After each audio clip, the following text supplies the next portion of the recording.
मेरा नाम डॉक्टर महविश मोहसिन है। मैं पिछले 6 साल से शोबा नफ्सियात के साथ मुंसलिक हूँ। बेसिकली साइकेट्रिस्ट जितनी भी ज़हनी अमराज की बीमारियाँ होती हैं उनका इलाज करते हैं और उसमें पेशेंट्स की मदद करते हैं। आज हम जिस मौजू पर बात करेंगे वो है पैनिक अटैक। सबसे पहले हमें ये पता होना चाहिए कि पैनिक अटैक होता क्या है। पैनिक अटैक एंजाइटी या घबराहट की एक एक्सट्रीम फॉर्म होती है। आप इसको ये कह सकते हैं कि ये एंजाइटी का अटैक होता है जिसमें इंसान को शदीद घबराहट या बेचैनी के दौरे की कैफियत होती है और ये अटैक कुछ मिनट से लेके मैक्सिमम हाफ एन आवर तक भी जा सकता है। पैनिक अटैक की अगर अलामात के बारे में बात की जाए तो जैसे कि मैंने बताया कि इसमें पेशेंट को शदीद घबराहट और बेचैनी होती है।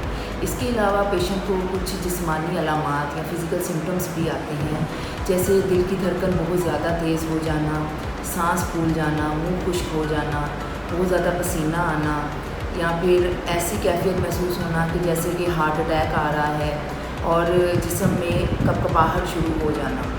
कुछ लोगों को इतनी ज़्यादा घबराहट होती है और इतनी ज़्यादा बेचैनी होती है कि उन्हें लगता है कि वो पागल हो जाएंगे। पैनिक अटैक होता क्यों है? इसकी मुख्तलिफ़ वजूहात होती हैं, जिसमें से जो सबसे पहली वजह है वो है जेनेटिक फैक्टर्स। जेनेटिक फैक्टर्स में ये होता है कि अगर आपकी फैमिली में पहले ही किसी को कोई ज़हनी मसला हो या फिर उसको पैनिक अटैक्स आते हों तो उससे जैसे पेरेंट्स को या आपके फैमिली में कोई ग्रैंड पेरेंट्स वगैरह में किसी को ये मसाइल आते हों तो जीन्स के ज़रिए ये मसला आप में आ सकता है। दूसरा इन्वायरमेंटल फैक्टर होता है, जैसे कि आपकी अपब्रिंगिंग कैसे हुई है, बचपन में कोई ऐसा इंसिडेंट हुआ हो या ऐसे माहौल में आप पले बड़े हों जो स्ट्रेसफुल हो या आजकल में आप किसी स्ट्रेस या परेशानी को फेस कर रहे हों तो ये सारी चीज़ें भी आपको पैनिक अटैक की तरफ ले जा सकती हैं। तीसरी चीज़ बेसिकली जो पैनिक अटैक कॉज कर सकती है उसमें ये है कि अल्लाह मियाँ ने हमारे दिमाग में कुछ ऐसे मराकज़ रखे हैं जो कि किसी ख़तरे की सूरत में हमारी बॉडी में अलार्म एक्टिवेट कर देते हैं ताकि हम किसी भी स्ट्रेस या डेंजर से खुद को बचा सकें।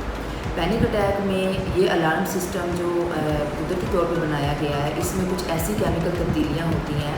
कुछ लोगों में ऑलरेडी कुछ मेडिकल इश्यूज़ चल रहे हों, जैसे थायराइड का इशू चल रहा हो या एस्थमा हो या और कोई मेडिकल प्रॉब्लम हो, उसकी वजह से भी पैनिक अटैक्स आ सकते हैं। अब अगर हम बात करें कि पैनिक अटैक और एंजाइटी में क्या फ़र्क होता है, अगर हम ये बात करें कि एंजाइटी क्या है, एंजाइटी में बेसिकली हमें एक्सेसिव वरी रहती है। हम पूरे दिन में छोटी छोटी बातों को लेके बहुत ज़्यादा परेशान हो जाते हैं, लेकिन पैनिक अटैक ऐसा नहीं है। पैनिक अटैक में हमें पूरे दिन में अचानक बैठे बैठे विदिन 10 मिनट्स में एक ऐसा अटैक आएगा जिसमें जो मैंने ऑलरेडी जो अलामात बताई हैं वो पीक पे चली जाएंगी और पेशेंट के कंट्रोल से बाहर हो जाएंगी और वो कुछ देर बाद खुद ब खुद सेटल डाउन हो जाती हैं।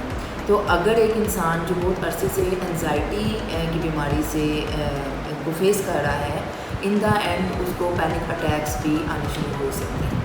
अगर हम ये बात करें कि पैनिक अटैक रहता कितनी देर है, जैसे कि हमने पहले भी बताया कि ये अटैक 10 मिनट्स के अंदर पीक पे चला जाता है और 30 to 60 मिनट्स तक रह सकता है। ये दिन में कई बार हो सकता है और अगर ये आपको मल्टीपल टाइम्स एक मंथ के अंदर अटैक्स आएँ या आपको एक अटैक आने के बाद बार बार इस अटैक के बाद की कैफियत रहे, इस डर से कि मुझे दोबारा अटैक ना आ जाए और इस चीज़ की ड्यूरेशन 1 मंथ तक रहे, तो हम इसको पैनिक डिसऑर्डर्स कहते हैं। मोमेंट पैनिक अटैक को कैसे रोका जा सकता है? इसमें हम 2 तरह के काम कर सकते हैं। पहले तो हम आपको एक शॉर्ट एक्टिंग मेडिसिन देते हैं जो इंस्टेंटली आपको अटैक से रिलीव करवा सकती है।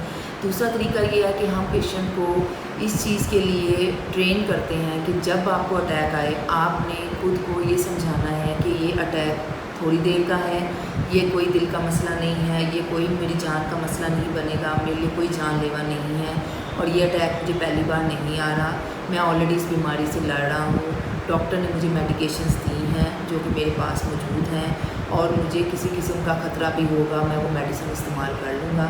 इस किस्म की सोचों के साथ आप अटैक को रोक सकते हैं। अगर पैनिक अटैक के ट्रीटमेंट के हवाले से बात की जाए तो इसमें एक मेडिकल ट्रीटमेंट होता है, एक साइकोथेरेपी होती है। मेडिकल ट्रीटमेंट के भी 2 पार्ट्स होते हैं। पहला ये कि हम पेशेंट को अटैक के टाइम पे मेडिसिन दी जाए ताकि उसका अटैक रुक जाए और दूसरी मेडिसिन वो दी जाती है जो कि अटैक हो ही ना। تو اس میں ہم ایسے اگزامپل دے سکتے ہیں کہ جیسے ایک انسان اگر ڈوب رہا ہو تو اس ٹائم پہ تو ہم اس کو سوئمنگ نہیں سکھائیں گے، اس ٹائم تو ہم یہ کوشش کریں گے کہ پہلے ہم اس کو ڈوبنے سے بچا لیں اور بعد میں ہم اس کو سوئمنگ وغیرہ سکھائیں گے تاکہ دوبارہ سے وہ اس کیفیت میں نہ پہنچے کہ وہ ڈوب رہا ہو، اس کو کسی کی مدد کی ضرورت پڑے۔ تو پہلے ہم پیشنٹ کو اٹیک کے ٹائم پہ میڈیسن دیتے ہیں تاکہ اس کو اٹیک کنٹرول ہو جائے، اس لیے پیشنٹ کو ایک شارٹ ایکٹنگ میڈیسن دی جاتی ہے جو اٹیک کے ٹائم پہ اس نے استعمال کرنی ہوتی ہے، اور دوسری جو لمبے عرصے کے لیے استعمال کی جاتی ہے تاکہ وہ پیشنٹ کو فردر اٹیکس ہونے سے روک سکے۔ دوسرا علاج جو میں نے بتایا وہ سائیکو تھیراپی ہے۔ سائیکو تھیراپی بیسیکلی کاؤنسلنگ یا بات چیت کر کے پیشنٹ کو اس کی تھاٹس کو کنٹرول کرنے کی تھیراپی ہے۔ اس میں جو سب سے امپورٹنٹ تھیراپی ہوتی ہے وہ کوگنیٹیو بیہیویئر تھیراپی ہوتی ہے۔ اس میں کیا کیا جاتا ہے کہ پیشنٹ کو یہ سکھایا جاتا ہے کہ جب بھی آپ کو اٹیک کی کیفیت آ رہی ہو یا ایسی تھاٹس آ رہی ہوں جس کی وجہ سے آپ کو اٹیک آ سکتا ہے تو ان کو آپ نے کیسے اگنور کرنا ہے یا کیسے کنٹرول کرنا ہے، اور اس تھیراپی کے ذریعے پیشنٹ کو لانگ ٹرم کافی بینیفٹس ہوتے ہیں۔ کوگنیٹیو بیہیویئر تھیراپی میں ہم ان سوچوں پہ کام کرتے ہیں جو کہ اٹیک کاز کر رہی ہوتی ہیں، تو ان سوچوں کو تبدیل کر کے ہم ڈس آرڈر کو روک سکتے ہیں۔ تو اگر آپ پینک اٹیک یا اور کسی ذہنی مسائل کا شکار ہیں تو آپ مجھ سے ہیلتھ وائر کے تھرو اپوائنٹمنٹ بک کر سکتے ہیں اور مجھ سے کنسلٹ کر سکتے ہیں۔ Thank you.